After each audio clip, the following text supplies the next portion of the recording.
So in just under 2 weeks' time, we're going to see the rematch between Tyson Fury and Alexander Usyk for the undisputed world heavyweight title. I don't think many people are expecting Fury to win the rematch. It's going to be a big ask. He had some good moments in the first fight, especially in the middle rounds. Looked like he might be taking over, but Usyk's an unbelievable fighter, very smart, and he often comes on, well, he always comes on very strong in the later rounds, so it's going to be interesting to see. For Fury to be in this position, I mean, Fury is now an absolute legend in the sport, and he's a big household name on both sides of the pond, and maybe one of Britain's most famous sportsmen. But, you know, it's amazing how certain things can go away in a fighter's career that help to create a legend.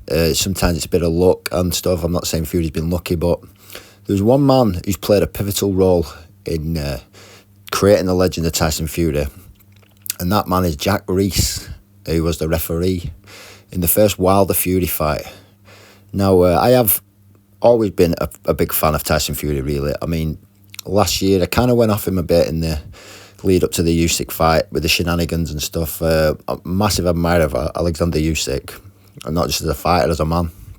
And I thought, yeah, Fury, he kind of lost a bit of my respect, but, you know, I've followed his career since the first time I saw him in fight, which was about 2010, 2011. He fought Derek Chisora for the British and Commonwealth title, I think it was. He was on terrestrial telly over here in England, and I was immediately impressed with the guy. So big, who could move so well, switch stances, looked to have a great boxing IQ, and at the time, he was pretty much ridiculed on a lot of boxing forums, which people might not believe me, but I'm telling you now, between 2010 and 2015, Fury was a source of ridicule on a lot of boxing forums, mainly stemming from the fact there was a clip of him punching himself in the face, which obviously just one of them things. But most of the people who were saying that, to quote Roger Mayweather, they don't know shit about boxing, because the people who really know boxing could tell that Fury was pretty special. You know, you don't get guys that size who can move like that. And not only that, his mind is an incredibly powerful thing. I remember when he was down to fight David Haye, and I had a feeling he might have beaten Haye. Not many did, but I think Haye might have thought that himself, because he pulled out of 2 fights. And then obviously there was the big fight with Klitschko. I think it was 2015. Now, I wasn't sure he would win that. I did fancy Klitschko. I thought he had a chance. I didn't write him off like a lot of people did. But he'd beaten Klitschko before they got in that ring. You know, the gloves are off, the infamous sauna story, in which he tells Klitschko how he outlasted him in the sauna. And Klitschko's face, it said it all. He knew Fury was right. He got inside Klitschko's head. And then on the night, Klitschko was just paralysed by indecision. He didn't know what to do. It wasn't himself. And Fury, although it was a terribly boring fight, Fury boxed well and won the title. An amazing achievement to beat Klitschko in his backyard. The long-standing heavyweight champion, gone over there to his backyard and beat him. Expecting a lot of credit and praise when he come back to Britain. All he got was, because we have such a virtuous, moralising media over here, all they wanted to speak to him about was past comments he'd made, instead of giving him his props for winning the title. Ironic when it was the BBC on his back, given that they've been home to some of the most depraved people in recent history, but that's another story. But anyway, this sent Fury into a spiral of depression and drink and drugs, and in 2017 he was about 28, 30 stone. It looked like he would never fight again. But then he did, remarkably. He made a comeback, and I think Ben Davison deserves an amazing amount of credit for that. Getting his mind right, getting him back training. And I think he made a comeback. I think it was a guy called Sefery, an Albanian guy.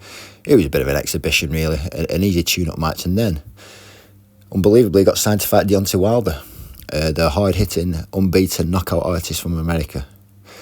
Now, Fury being such a smart guy, very, very knowledgeable on boxing, he knew that Wilder was a one-trick pony, a big right hand, and that was it.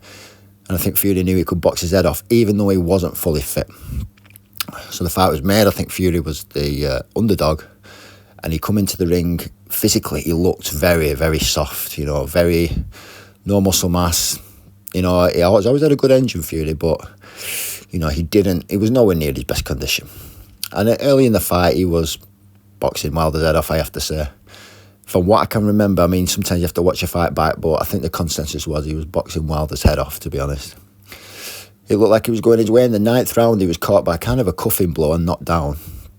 But then he boxed through 10 and 11, and we got to the 12th round. And all he had to do really was course through it. And about 30 seconds into the round, Deontay Wilder landed a hellacious right hand and followed it up with a left hook.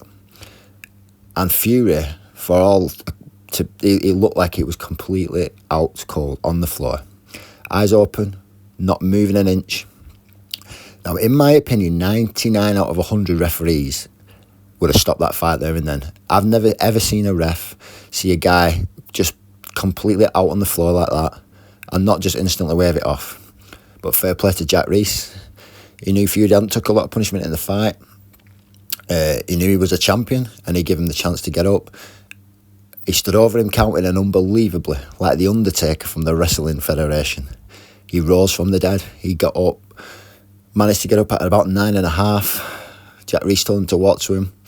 He managed to stay on his feet. He recovered, and then not only did he survive the round, he took the fight to Wilder, and he pushed Wilder back for that 12th round.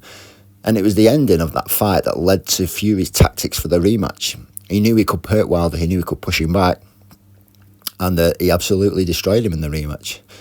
And also, the Fury in the rematch was just unbelievably. That was the closest you'll ever get to an unbeatable fighter. Nearly 7 foot tall, 20 stone, but he was solid. He was muscular. He'd been doing a lot of strength and conditioning, and he came to seek and destroy. That version of Tyson Fury beats any heavyweight, I think. Maybe not George Foreman because of the size.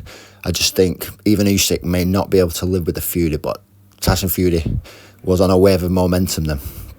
He can't get back to that. He just can't. He's too big and he's aged too much. He's been to too many tough fights with Wilder and a lot of the drink and the drugs and etc. But Jack Reiss really helped to create the legend of Tyson Fury. Had that been a different referee, Tyson Fury suffers a KO defeat. Does he come back from that?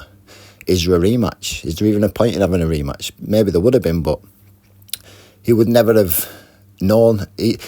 The tactics for the rematch would have never came about, would they? Because he would have never known to push Wilder back and take the fight to him. That could have been the end of Fury. No one knows what it would have done to him mentally. So the fact that referee Jack Reiss was the referee for that first fight helped to create the legend of Tyson Fury. And I think Fury should be forever indebted to Jack Reiss for letting that fight continue. So yeah, it's funny how things work in boxing. And I would like Fury to win the rematch. I really would. But we'll have to wait and see. Just hope it's a great fight.